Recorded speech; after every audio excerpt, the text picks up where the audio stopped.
Ever wonder what people did for fun, say, 4,500 years ago? I mean, no internet, no TV.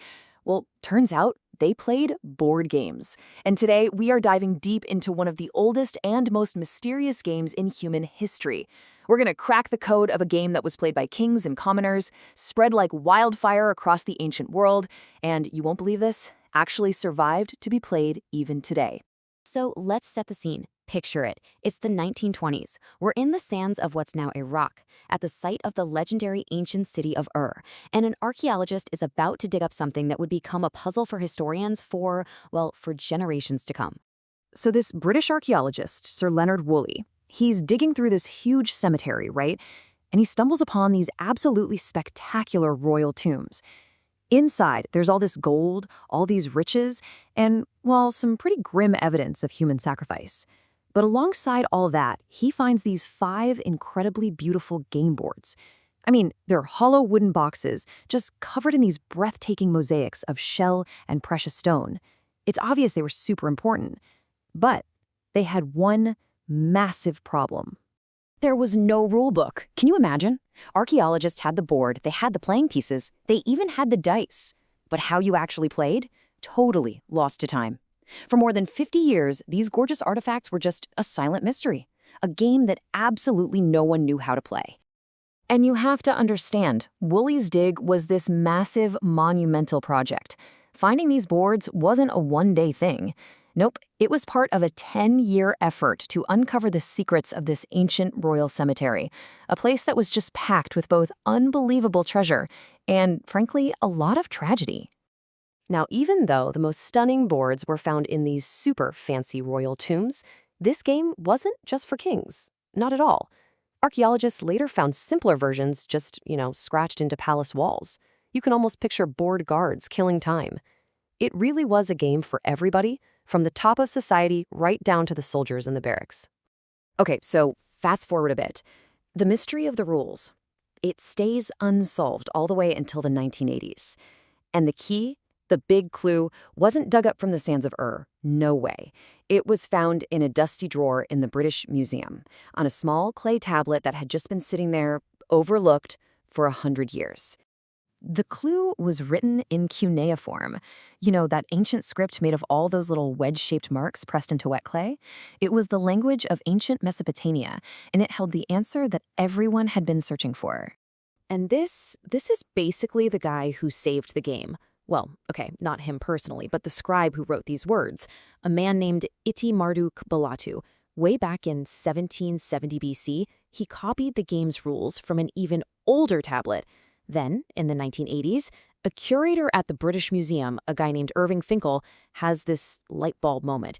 He realizes this tablet, it wasn't about astronomy like everyone thought. It was a rule book, a game manual. So this little piece of clay basically becomes the Rosetta Stone for board games. I mean, think about it. Thanks to some scribe from over 2,000 years ago, we now have the oldest set of written board game rules ever discovered. It's like a direct line back through millennia, teaching us how to play the game of ancient kings. All right, so the code is cracked. What did it actually say? Well, it turns out the royal game of Ur is this awesome mix of luck and strategy. It's a 2-player race game, but with some rules that feel surprisingly modern. So, based on Finkel's translation, here's the gist. It's a race. You've got 7 pieces, your opponent has 7 pieces. You roll these weird 4-sided dice to move along a set path on the board. The middle section, that long aisle, that's the war zone. If you land on one of your opponent's pieces there, boom, you send it all the way back to the start. But there are a few special squares that are like a safe haven. And the most important square on the whole board is the one with a rosette on it. These weren't just for decoration, you see. They were symbols of Ishtar, the goddess of love and war. Landing on her symbol was a game changer. It meant you were safe from being captured, and you got an immediate extra roll of the dice. Pretty sweet deal. But here's something really interesting. Even with that ancient tablet, there's still some debate. Different historians have come up with slightly different versions of the rules. Some think you used fewer pieces. Others have different ideas about how powerful those rosette squares were. It just goes to show you, history is rarely a closed book. The whole game was driven by these 4-sided dice, and the odds really shaped your strategy. Your most likely roll was a 2, which meant the game was usually this steady, strategic race. But then you had the roll of a 4. That only had about a 6% chance of happening, so when it did, it was a total game changer. High risk, high reward. So this game wasn't just some local thing they played in Ur. Oh no, it was an international sensation. It was the hit board game of the ancient world. For literally thousands of years, it spread from Mesopotamia all across the map, and following its trail helps us see how all these cultures were connected. And just like any great idea, as it traveled, it changed. When the game got to Egypt, for example, they called it Asep. The Egyptians kind of streamlined it. They straightened out that funny dumbbell shape. They played with fewer pieces, and they ditched the 4-sided dice for simpler 2-sided throwing sticks. They totally made it their own. And the Egyptians came up with these brilliant 2-in-1 game boxes. Seriously, on one side you'd have their classic game, Senet, which was all about the journey to the afterlife. Then you'd flip the whole box over, and on the other side was Aseb, the game they'd imported from Mesopotamia. It's basically the ancient world's version of getting a chess and checker set all in one box.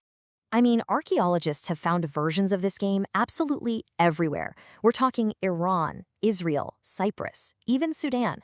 The path of this simple board game is almost like a treasure map, showing us just how connected all these ancient civilizations actually were. For the longest time, everyone figured the game just died out. Eventually replaced by an early version of backgammon around the time of the Roman Empire. But the story doesn't end there. Not even close. In fact, the most incredible part of this whole tale was still waiting to be discovered. Just think about that. For 2,000 years, the royal game of Ur was thought to be extinct, a relic, something cool you could see behind glass in a museum, sure, but not a living, breathing game. Turns out they were wrong. The story of how it survived is just incredible. So Irving Finkel, remember him, the guy who translated the rules? He finds out that a version of this exact game, called Asha, was still being played, in modern times, by a Jewish community in Cochin, India. Their ancestors had moved there from Babylon centuries and centuries ago, and they just kept playing. They brought the game with them and passed it down generation after generation.